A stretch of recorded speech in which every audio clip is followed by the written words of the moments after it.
심판을 선언하시는 하나님에 대해서 말씀을 나누고자 합니다. 배경을 같이 읽어볼까요? 시작. 하나님에 대하여 무지하고 세상의 물질과 부여에 취하여 우상 숭배를 일삼는 이스라엘을 향한 경고와 징계의 심판을 선언하고 계십니다. 사람과 주변국을 의지하는 이스라엘이 결코 도움을 받지 못할 것입니다. 그러나 이스라엘은 이 사실을 전혀 느끼지 못합니다. 하나님에 대해서 무지한 거, 모르는 게 죄입니다. 모르는 게. 그냥 지식이 없어 망한다 그랬죠. 그 지식은 하나님을 아는 지식이 없어 망한다는 것입니다. 그럼 물질과 부여에 취해서 우상 숭배를 일삼게 되었다. 물질과 부여. 우리 인간의 본능은 물질이 많기를 원하고 부여하기를 원하죠. 근데 양면의 칼과 같은데 물질의 부여함과 그 재물의 넉넉함이 복이 될 수도 있고 또한 독이 될 수도 있습니다. 저주가 될 수도 있습니다. 그러니까 우리는 물질의 부여함을 누리기 전에 평소에 복이 되게 하는 방법으로 사용하는 법을 배워야 됩니다. 사용하는 법을 배우지 않고서 그 재물을 주면 그것이 독이 됩니다. 미국은 총기가 엄청 많죠. 인구수보다 더 많다 그랬죠. 그런데 가끔 총기 사고가 납니다. 특별히 안타까운 일은 어린 아이들이 집에서 총을 들고 그냥 장난 삼아서 엄마를 향해서 방아쇠를 당긴 겁니다.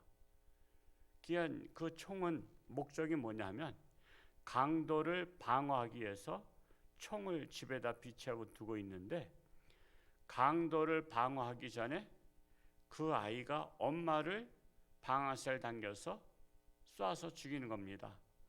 그러니까 그런 의도는 없었죠. 아이에게는 그저 장난감이라 생각하고 그냥 장난감 방아쇠 당겼다고 생각했는데 엄마 그러면서 쳐다볼 때 방아쇠를 땅 당기니까 그냥 가슴에 맞고 죽은 거죠.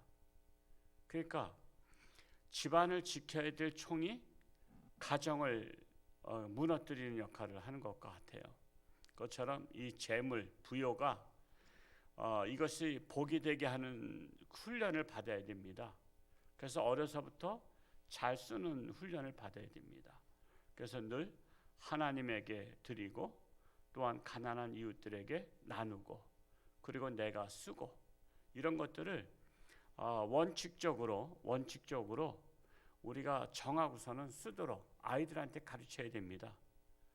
아이들이 여러분 그거를 가르치지 않으면 오로지 자기만을 위해서 쓰려고 합니다. 자기만을 위해서. 그러면 살아가는 세상에 살아가기가 힘들죠. 자기만 위해서 쓴 사람을 누가 좋아하겠어요.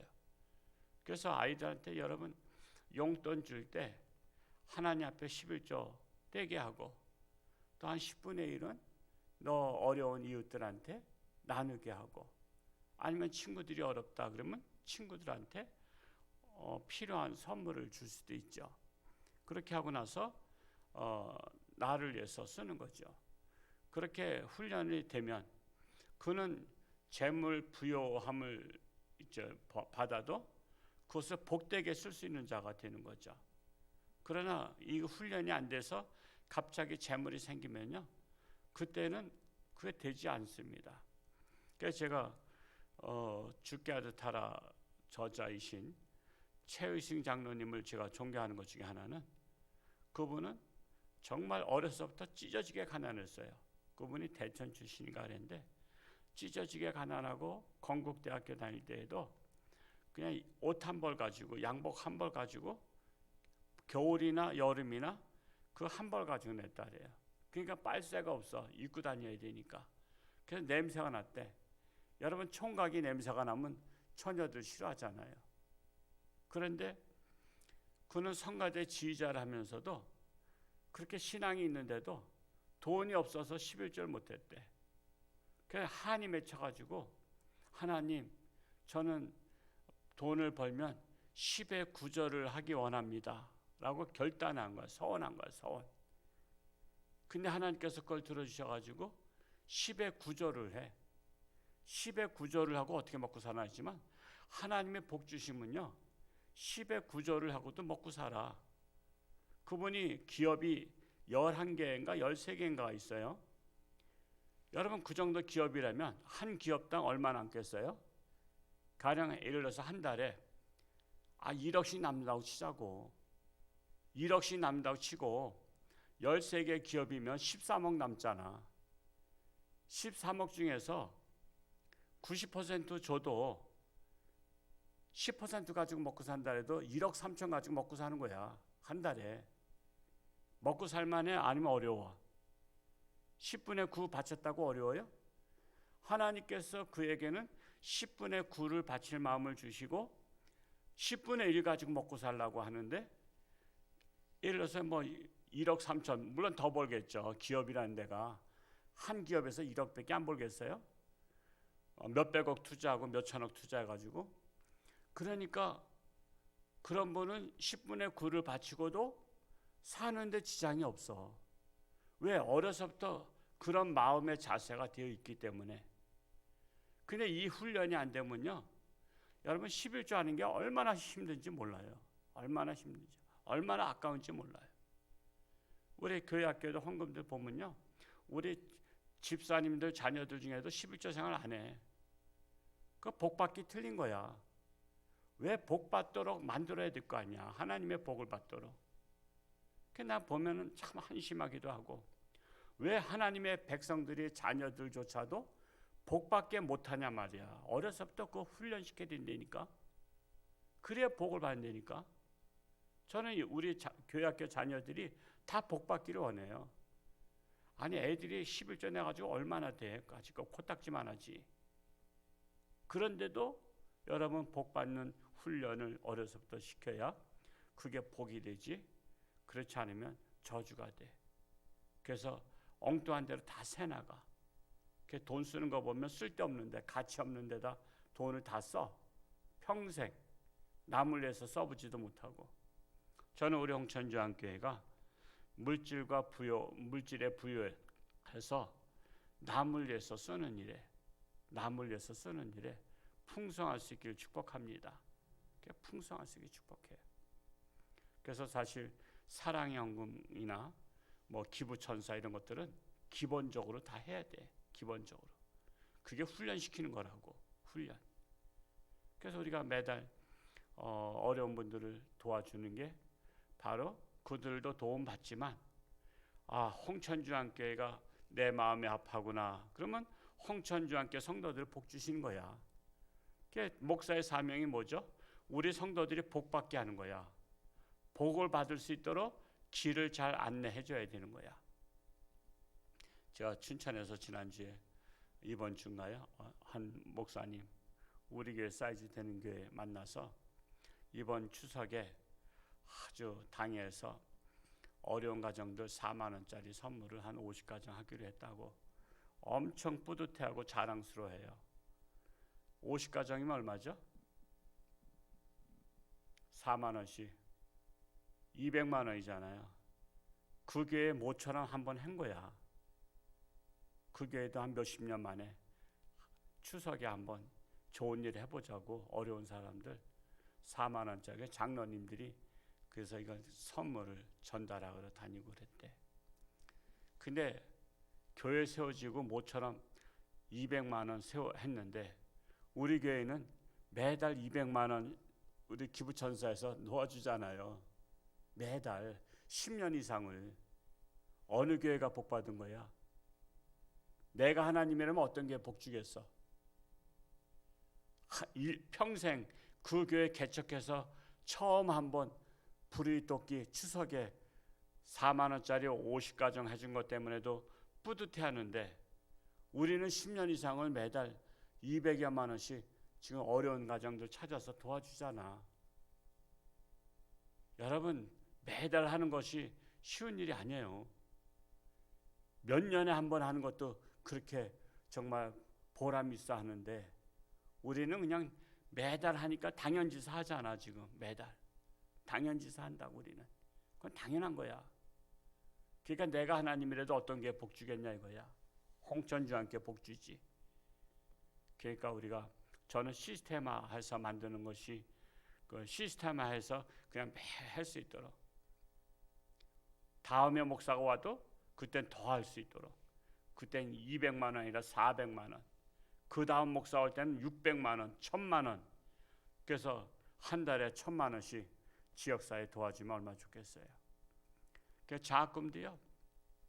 어떤 교회는 막 1억씩 장학금 내는 분들도 계셔. 집 팔고 나서 그냥 장학헌금으로 우리 교회 아이들 중에서 훌륭한 애들 인물 나오라고 공부 잘하는 학생들 장학금 주기도 하고 그래요. 장학재단도 만들어서 몇 억씩 있어서 막 100만 원, 200만 원씩 주고 그래. 근데 우리 교회는 그렇게 주기가 어려워. 장학헌금 하는 사람들이 그렇게 별로 없어. 그러니까 그냥 고민하다가 그래도 방학 중에 우리 집에 돌아와서 다 밖에서 학교 다니니까 방학 중에 교회 출석하는 학생들 중심으로 그나마 20만 원씩 주고 그런 거야. 더 이상 줄 돈도 없어. 뭐 장학금이 얼마 나와야지. 그러니까 우리가 기도하자고요. 하나님, 제가 부유한 자가 되어서 장학금도 한 1억씩 낼 수 있는 자가 되게 해달라고. 그리고 사랑의 헌금도 한 1억씩 낼 수 있는 자가 되게 해달라고. 기부천사도 한 10만 원씩은 매달 낼 수 있는 자 되게 해달라고. 우리는 그런 거 기도 제목 삼자고요. 그래서 정말 우리 교회가 복받기에 합당한 교회, 성도 될 수 있기를 축복합니다. 묵상 1번 7장 중심입니다. 읽어보겠습니다. 시작. 이스라엘은 하나님이 그들의 죄악을 바라보고 기억하고 계심에도 불구하고 의식조차 못하고 있을 뿐 아니라 악과 거짓으로 서로 기쁘게 하고 있습니다. 우리가 세상을 사는 모습 아닐까요? 진실이 결여되고 상대방의 눈치만 살피며 거짓으로 살아가면서 하나님을 의식하고 있지 못하고 있지 않은지요. 이스라엘 백성들은 죄악을 바라보고 기억하고 계심에도 불구하고 이스라엘 백성들은 의식조차 못하고 있다는 거예요. 즉 양심이 마비됐다는 거예요. 양심이 마비됐다. 다른 말로 양심이 화인 맞았다. 화인 맞았다요. 그래서 자신의 잘못이 뭔지도 모른다라는 사실입니다. 그게 얼마나 기가 막힙니까? 오늘날 내로남불이라는 게 양심에 화인 맞은 거 아니에요. 남의 죄만, 자기를 볼 줄 모르고 남만 보는 거야. 남의 단점만 보려고 하다 보면 남의 단점을 통해서 자기 단점을 발견해야 되는데 남의 단점만 바라보고 비난하고 있어요. 그래서 우리는 자신을 봐야 된다라는 것입니다. 2번은 8, 9장 중심입니다. 읽어볼까요? 시작. 하나님을 버리고 말씀을 소홀히 여기며 율법을 범한 이스라엘을 향한 하나님의 심판의 경고가 내려집니다. 호세아 선지자는 이스라엘이 아수리의 공격을 받아 멸망하기까지 말씀을 계속하여 선포했지만 이스라엘은 회개할 줄 몰랐고 결국은 멸망당합니다. 하나님의 책망과 징계를 받을 때 깨닫고 돌아서야 합니다. 하나님의 징계에 대해서 민감하자. 하나님의 징계에 무디면 계속 맞아요. 언제까지 맞을까요? 깨달을 때까지. 그러니까 우리는 맞기 전에 깨닫는 자가 지혜로운 자다라는 것입니다. 3번 10장 중심입니다. 시작. 이스라엘이 두 가지 죄를 범했는데 하나는 하나님을 두려워하지 않는 것이고 둘째는 왕에 대한 불신이었습니다. 그 이유는 물질의 부여에 있습니다.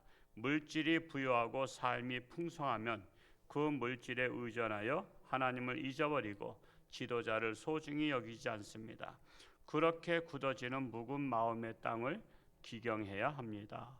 어떻게 기경해야 할까요? 딱딱한 땅에 물을 부으면 부드러워지듯이 강팍한 마음에 하나님의 말씀, 성령의 기름을 부어야 마음이 부드러워집니다. 그 사람은 부드러워야 돼요. 부드러워야 됩니다. 사람 만나면요 부드러운데 그 부드러움이 뭐로 나타나죠? 사람에게서 나타나는 것이 있어요. 나타나는 증상. 부드러운 마음을 가지면요 벌써 말에서 나타나. 말이 부드러워. 말이 상대방을 존칭을 써주고 상대방의 인격을 존중해주고, 그리고 그냥 앙칼진 목소리 하지 않아요. 그냥 상대방에게 말조차도 부드럽고, 또 나타나는 증상이 뭐죠? 눈에서 나타나죠. 눈을 뱁새는 뜨지 않고 사랑의 눈으로. 사랑의 눈으로 어떤 눈으로 바라볼까요? 부모가 자식을 바라보듯이, 할아버지 할머니가 손주를 바라보듯이 사랑의 마음의 눈으로 바라봐요. 그런 벌써 눈에 나타나요. 여러분 남들하고 싸울 때 부드럽게 싸워요? 아니면 그냥 도끼 눈 뜨고 싸워요? 남들하고 싸울 때 도끼 눈 뜨잖아. 그냥 눈으로 기세를 제압한다고 그냥 불알이잖아. 벌써 그게 마음이 강팍한 사람은 눈으로 다 도끼 눈이 된다니까. 그러니까 여러분 싸우고 나서 보세요. 어떤 자매가 그러더라고. 남편하고 싸우고 나서 그냥 대판 싸울 때 머리끄댕이 잡고 싸우고 나서 거울 봤더니 자기 얼굴이 마귀 얼굴이더라는 거야. 마귀 얼굴이야. 미워하는 마음으로 싸우고 나서 거울을 봤더니 자기 얼굴이 마귀 얼굴이라 깜짝 놀랐대. 여러분 앙칼지게 싸우면요 자기 얼굴이 마귀 얼굴이니까 싸우고 나서 꼭 빨리 거울 보세요. 거울 보시면 내 얼굴이 마귀 얼굴이구나 이걸 알게 돼. 그래서 우리는 말이 부드러워야 되고 눈매가 부드러워야 돼. 그래서 도끼는 뜨지 말고 뱁새는 뜨지 말고 우리 눈이 지그시 그냥 개심치레하게, 개심치레한 눈이 좋은 거래요. 제가 그 전에 학원 다닐 때 선생님이 그러더라고요. 미국 사람들의 눈은 개심치레하대. 그만큼 마음에 악이 없다는 거야. 근데 한국 사람들은 눈은 빠릿빠릿하대.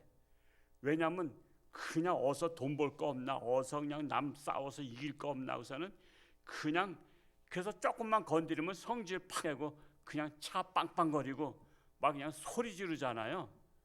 그게 눈이 빠릿빠릿해서 그랬대. 빠릿빠릿한 게 어떻게 보면 좋은 것 같은데 그게 마음이 앙칼진 사람들이 눈이 빠릿빠릿해서 그냥 도끼는 뜨고서는 막 그냥 누가 건드리기만 해봐라 그냥 내가 가만 놔두나 내가 그냥 죽여버린다 이러면서 막 그런다는 거야. 그래서 저 충격받았어요. 선생님의 그 학원에서 그 선생님 말씀이 개심치레한 눈이 좋은 거래. 그러니까 여러분 상대방 볼 때 졸려온 눈으로 다 개심치레한 눈을 다 바라보시고 앙칼진 눈, 도끼 눈 뜨지 않길 바랍니다. 이게 마음에 부드러워야 돼요. 자, 한 기절 오늘 말씀 읽으면서 마음에 와닿는 말씀 한 기절 읽어 적어봅시다. 10장 12절을 적었어요. 10장 12절 다시 한번 읽어볼까요? 시작. 너희가 자기를 위하여 공의를 심고 인애를 거두라. 너희 묵은 땅을 기경하라. 지금이 곧 여호와를 찾을 때니 마침내 여호와께서 오사 공의를 비처럼 너희에게 내리시리라. 묵은 땅을 기경하라. 눈물로 마음을 적시자라는 것입니다. 그래야 씨앗이 들어갑니다. 묵은 땅에는 씨앗이 심어지지가 않아요. 온갖 잡동사니 잡풀이 많기 때문에. 그래서 잡풀을 다 걷어내고 거기에 씨앗을 뿌리듯이 우리의 마음밭에도 온갖 세상 잡풀이 많아. 세상 욕심이 가득 차 있어. 그걸 뜯어내야 돼. 뜯어내고서는 그 묵은 땅을 기경하고 거기에다 하나님의 말씀을 심어야 우리가 풍성한 신앙생활을 할 수가 있습니다. 말씀 묵상하면서 나의 삶에 적용할 것과 실제적으로 행동에 옮길 것을 구체적으로 적어봅시다. 목회자의 사명, 사람 농사하는 거잖아요. 저는 우리 홍천유와 함께 밭농사하고 있잖아요. 여러분의 마음밭에다가 하나님의 말씀을 심잖아요. 그래서 여러분의 풍성한 신앙의 열매를 맺도록 하는 것이 바로 제 사명이고요. 정말 우리가 늘 하나님 앞에 마음을 밭을 우리가 기경해야 된다. 즉 갈아엎어야 된다는 것입니다. 감사하는 성도는 더욱더 풍성한 삶 살게 됩니다. 우리 홍천유한교회 생각만 해도 감사하고요. 우리나라 생각만 해도 감사합니다. 정말 우리나라 하나님께서 복 주신 거 우리가 복을 차버린 일이 없도록 늘 깨어서 기도해야 될 것입니다. 글로 쓰는 기도는 영원히 보존되는 기도입니다. 한 줄의 마음을 담아 기도를 주님께 올려드립시다. 추석을 맞이해서 가족의 소중함을 아는 성도들이 되시길 축복합니다. 그래서 서로 돌아볼 수 있게 바라고, 또 어려운 사람들 있으면, 또 이렇게 가족 중에 형제들 중에 어려운 사람 있으면 또 용돈도 두둑히 주시고. 저도 어느 그 목사님 자기네는 그 큰 형님이 그냥 본인이 형이 그 집은 잘하는데 형제들이 모이고 조카들 모이잖아요. 대개 이제 부모 따라서 오잖아요. 그러면은 그 형이 잘 사는데 보통 용돈을 한 100만 원씩 준대. 그럼 조카들이 명절에 올까 안 올까? 안 오고 배겨. 100만 원 날라가는데 그냥 그 사업을 하면서 잘 사는데, 그 제가 이거 두천 장로교 목사한테 들은 거예요. 그분 친구. 그 친구가 아주 뭐 이렇게 너무 사업이 잘 돼 가지고 이제 벼락부자가 되니까 그래도 형제들을 다 챙겨서 그냥 다 주는데, 그냥 애들 조카들한테는 한 100만 원씩 주니까 그냥 명절 때마다 설에도 절 한 번 하고서 100만 원 받으니 그것처럼 힘들지 않고 돈 버는 게 어딨어. 조카들 치고 안 오는 애가 없대요. 다 온대. 근데 와도 국물도 없잖아. 그러니까 애들이 오겠어요? 애들이 큰아버지 집에 오고 작은아버지 집에 와도 아무 국물도 없으니까 에이 싫어, 나 그냥 컴퓨터 게임이나 할래. 그러는 거야. 그런다는 거야. 그 사람이 이야기가 참 은혜스러워요. 춘천에 그 석사동 개발할 때 투자할 수 있도록 했다가 쫄딱 망했대요. 뭘 하다가. 그러니까 그냥 형제들 또 또 동생이 또 저 신랑이 처갓집까지 돈을 끌어다 했다가 다 쫄딱 망해서 형제간의 우애가 아주 깨졌었대요. 깨졌었는데 또 이제 어떤 일에 재투자해가지고 잘 일어나니까 그 형제들한테 원금도 갚아주고 그동안 이자 준다는 이자도 주고, 그러고 나서 마음고생했다고 마음고생비까지도 그냥 몇 억씩 줬대요. 그러니까 형제지간에 왼수됐다가 다시 하나가 됐대요. 하나가. 그러니까 참 그런 집안도 있어요. 근데 제가 지금 한 집안은 믿지 않는 집안 얘기예요. 믿지 않는 사람도 그 정도로다 하면 우리 믿는 사람들은 어떻게 해야 될까? 참 그 얘기 들으면서 참 은혜 받았어요. 그렇게 그냥 마음고생한 것까지도 이렇게 주고 그랬대. 그러니까 참 그런 형제지간에, 그래서 지금은 그냥 뭐 오빠 하면서 그 동생네가 그냥 오빠네하고 원수됐다가 자기 집은 다 망했으니까 자기네 집과 저당 설정했던 것들 다 날라가서 그냥 월세 살고 막, 그러니까 기가 막혀서 한이 맺혔겠죠. 그냥 오빠랑 왼수됐다가 오빠가 또 잘 일어나니까 그렇게 또 다 갚아주고도 또 마음고생비까지도 막 억대로 다 주고, 그리고 또 조카들 오면 100만 원씩 그냥 세뱃돈 주고 용돈 주고 이게 주니까 그냥 그 집안에 모이면 그냥 조카들이 다 바글바글 하대. 애들은 다 속셈이 있어서 왔지만, 그러니까 우리가 잘 살아가지고요 그렇게 하자 이거요. 우리도 조카들 오거나 손주들 오고 나면 100만 원씩 용돈 주고, 또 이렇게 못 사는 형제 있으면 마음고생 많다고 그냥 한 1억이라도 좀 떼어주고, 그럴 수 있으면 얼마나 좋아요. 정말 좋겠네, 정말 좋겠네, 그렇죠? TV에 나오는 것보다 더 좋은 거예요 이게. 하여튼 우리 이번 추석에 좀 형제들 간에 서로 세심하게 돌아보는 우리 모두가 될 수 있기를 축복합니다.